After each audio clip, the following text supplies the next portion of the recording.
I'm just wondering how your character, Janet, may have reflected your own journey. Like, is there any autobiographical, vibe to this? Do you see anything in common with her? Well, I didn't really write it from an autobiographical, I don't know how to say that word, point of view, but I feel that some could have come through.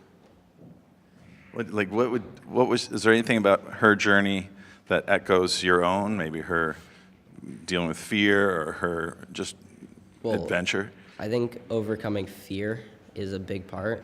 I learned a long time ago that you're gonna miss out on a lot if you just let fear control your life.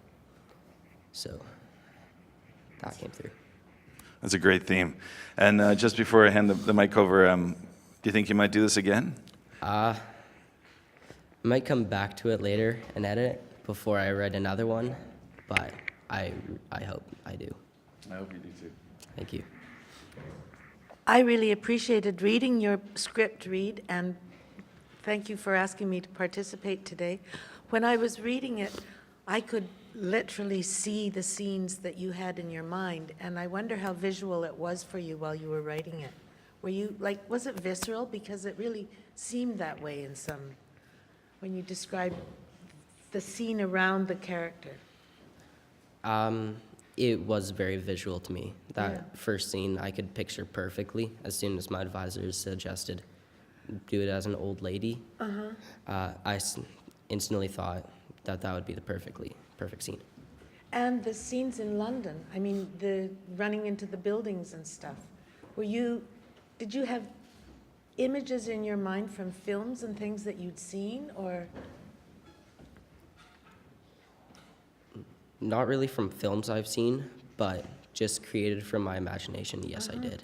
It was very impressive. Thank you. Sorry, I totally spaced on my second question I had for you. And that was, could you comment on some of the research that you had to do into the time period and the historical accuracy and details that you needed to include in your screenplay? Well, I had to do a lot of research on the slangs that they used back then. Can you provide some examples? Bugger.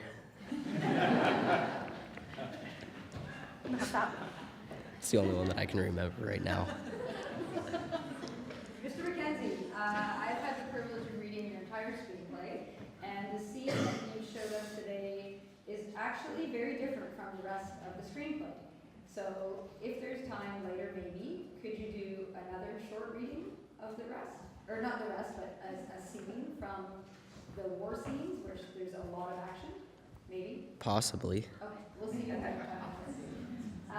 Any questions from the floor starting there? Going to the back.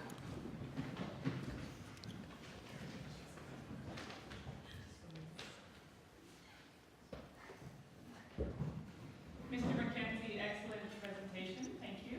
I was just wondering if you were to put it into percentages, how much of it is research, actual circumstances from a time period, and how much of it is pure creativity out of your own imagination? How would you divide that? Well, I would say pretty much the whole plot, other than the Blitz part and the bombings, is from my imagination. There were first responders at the time, but I don't know any named Janet Moore.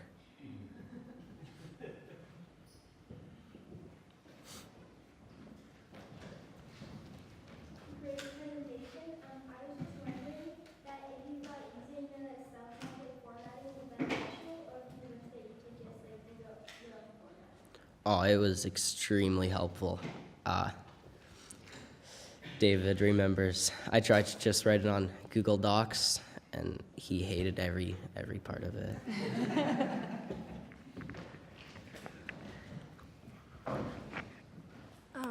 Would you ever consider making it into an actual play or movie kind of thing? Well, I'd love for that to happen, but more people need to read it for that to happen.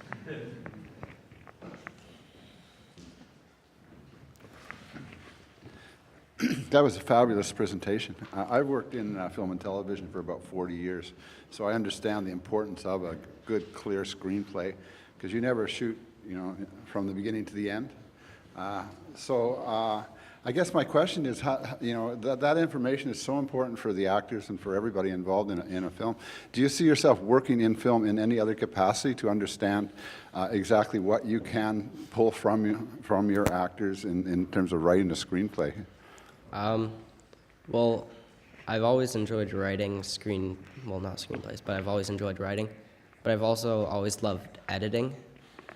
I edit my classes' stories and Masterworks. So I think I could see myself doing that as well.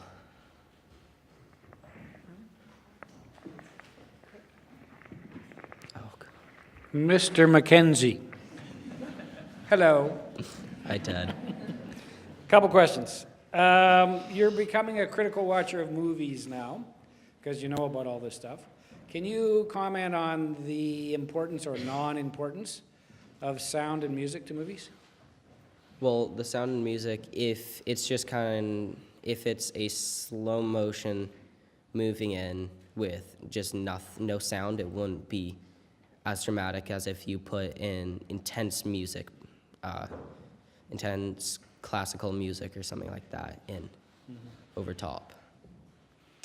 A follow-up to Ms. Rapley's question, she asked about your particular brand or your particular style. So how would you describe your particular brand or style of writing? Very creative. But are you edgy, dark and edgy? Are you romantic? Are you fantasy? Or what are you? I would call myself romantic. I kind of like writing thrillers, personally. Yeah. Last question. I'm hoping to find someone who writes slower than I do. So how long did this take you to write? Well, working on it or writing? Writing. So how long did it take you to write The Beast? It took, so procrastinated till December. Said I should start writing in January. Started writing in March. Month and a half, 2 months. I'm not off the hook. Mr. McKenzie, how many pages is your screenplay? 43. For the screenplay? Oh God, why do I keep on forgetting the question? Because Ted stole one. It's all right. It's all right. And then forgot my other one. That's all right. Oh wow. I'm good with that. Do you have a particular title for your screenplay? It's called The Responder.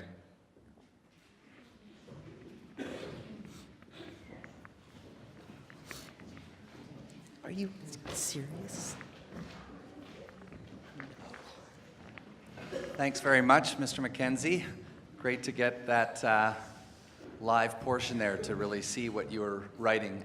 My question is, as a young writer, now almost at the end of your journey here at IPS, I wonder what conditions or circumstances you found were most conducive to your creativeness and your writing. Like, were there times and places where you were able to write better? Were there certain locations maybe that you like to write in? Conditions that enabled you to let yourself be creative as you went through this process? I tried writing in a bunch of different spots in my house, in my room, but I just ended up watching more YouTube and working. Upstairs in my dining room at my table, but the TV's like right there, so I couldn't work there. So I ended up working in my den with the lights off, door shut. No one's allowed to come in. Excellent. And any particular strategies? Like, did you like to, heard lights off, et cetera. Do you like to listen to music? Are there other sort of mood or conditions of your environment? Yes, music was a very big factor of it.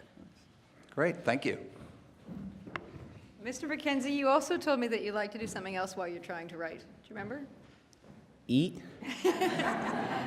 That's a given. You're 15. Yeah. Weren't you watching comedy sketches? and it Oh relaxed yeah, you? comedy Yeah. sketches. That one's great. Okay, we're going to a question from the grade 9s. Be worried. Oh gosh. Hello, Mr. McKenzie. Hello, Mr. My question Kerr. is, what's your favorite genre to write for? Well, I really liked writing thrillers. And horror in grade 8 was very fun. Hello. I was just wondering, how long would it take to act out your screenplay? Well, usually in the acting business, it's a page a minute, so 43 minutes.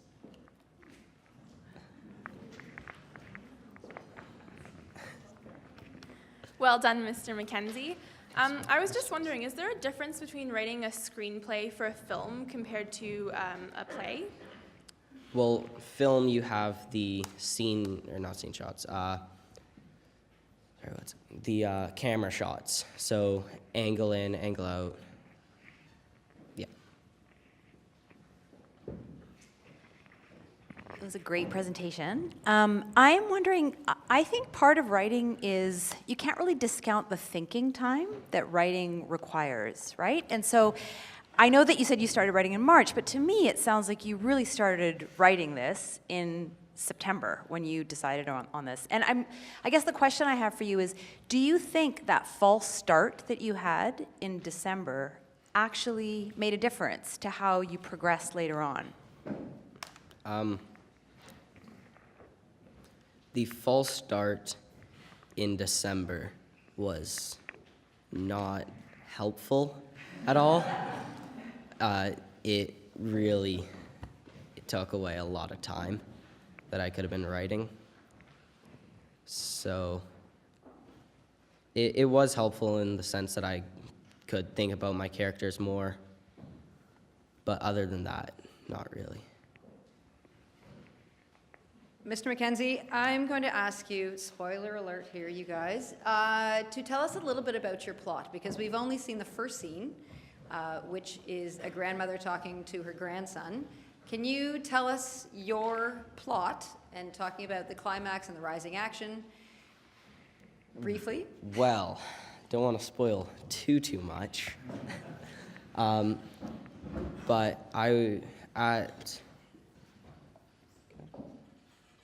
bring up the... No? Okay. Never mind. I was going to bring up the rising action. Huh? I was just going to bring up the action thing. Oh, I got this.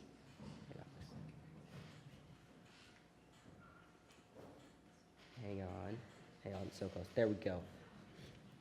Perfect, that's what I wanted to hear. Yeah. Just give it a second. Chromebooks. All right, there we go. Okay, so at the start, as you've already heard, it starts with Janet as an elderly lady in the hospital with her grandson. It goes to a flashback of her life. She's 16 years old, and she is living a normal life. Brother, mother, but her father's gone to fight in the war, as I said in my presentation. And she is the type of person who is very connected to their family and not to her friends. She does not go out socially. She's not a social person. Rising action starts when the first bombing goes through. She gets knocked out by shrapnel, and someone carries her to a bomb shelter. I'm spoiling a lot. The climax is when, oh geez, how do I say this? Who does she meet at the bomb shelter? She meets Roger at the bomb shelter, who is the leader of her soon-to-be first response group. She really wants to join because he tells her about what they do.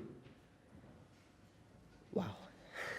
And I don't know how to not spoil everything. Yeah, spoil it, because I think it's actually, it's a great way that you finished the story. Well, So, there's no point doing it. sorry, we're spoiling it. All right. Well, she joins the group. She gets allowed by Roger. And there are two people in there who don't want her to join. They think she's an outsider. She doesn't deserve to be there. She's not an outcast in a sense. And so when her family dies, her mother dies, brother lives. He goes to a hospital, and I don't talk about him for a long time. The climax happens when Raymond and Roger die, and the group kind of rejects her. They reject her and kick her off the team, as I guess I could say. Sorry, it's very vague. Can we spoil the very last scene or not? Do you When want to? When we go back to the grandmother? All right. Come on, it's so good. Just got to read it for a sec. All right, yes, that's it. So, family that she saved, as I mentioned when I was reading my second plot, she saved a couple and their newborn baby. The newborn baby grows up and to become a nurse, and that nurse overhears a story that she tells her grandson, and that baby is the nurse, the person that she saved. So she takes her out to the spot where they always met, at a fountain. So, and how is that the resolution? When we're talking about a woman who, as a young girl, had such a traumatic experience during the war, and fear was a big part of it, and she was trying to find purpose, how does that meeting of the nurse become the resolution? It brings the story full circle. Yeah. Good answer. Thank you. Are there any more questions? Whoopity. So many questions. Thank you very much. Excellent presentation. If cost and availability are no barriers, who would you cast? Oh, so for Janet, as a younger lady, I would definitely cast Isabel White. She has had much experience. She's done 2 BFG movies, and she has directed 3. For Samuel, yeah, I'd keep Connor. I'd keep Connor for Samuel. He's a good actor. Or Alex. Oh, Alex is also good. Thank you, Mr. McKenzie. You've done a great job answering all of our questions. We are going to take a short break in a second, and you're going to be meeting with your advisory team. We will be back here at the top of the hour at 10 o'clock. Thanks for listening, guys.